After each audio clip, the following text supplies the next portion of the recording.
قبلك. اليوم جبت لكم وصفة كيكة البيسكوف الشهية، كيكة غنية بالنكهة، طرية وهشة مع كريمة لذيذة والتزيين يفتح النفس. حضرها خطوة بخطوة باش تشوفوا كيف بسهولة ممكن تحضروها في البيت وتفرحوا بها عائلتكم أو تحتفلوا بها في أي مناسبة.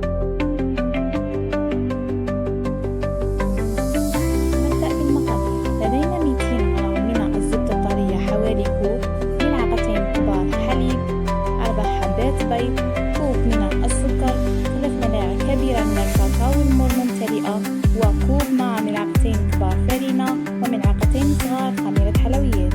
في وعاء نخفق الزبدة مع السكر حتى يصبح الخليط كريمي فاتح. بعد ذلك نضيف البيض واحدة تلو الأخرى مع الخفق.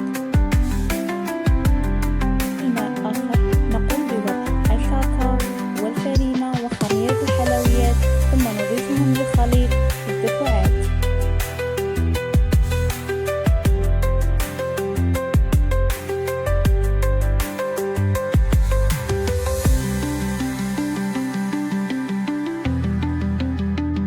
بعد ذلك نضيف الحليب، ثم نصب الخليط في قالب واحد كبير ونخرجه في الفرن المسخن لمدة 25 إلى 30 دقيقة تقريبا حتى ينضج. ونأخذه أو سكين ونقوم بهذه الخطوة. نحضر كريمة البسكوت.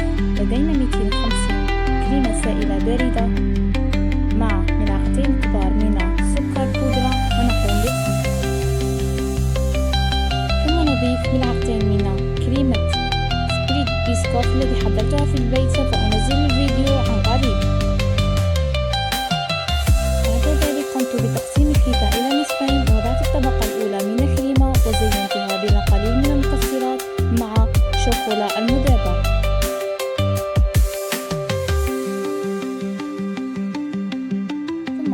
الطبقة الثانية وأكمل التزيين. وهكذا نكون حضرنا كيكة البسكوت بنجاح، والفرحة صارت فرحتي لأن اليوم وصلت معكم 200,000 متابع على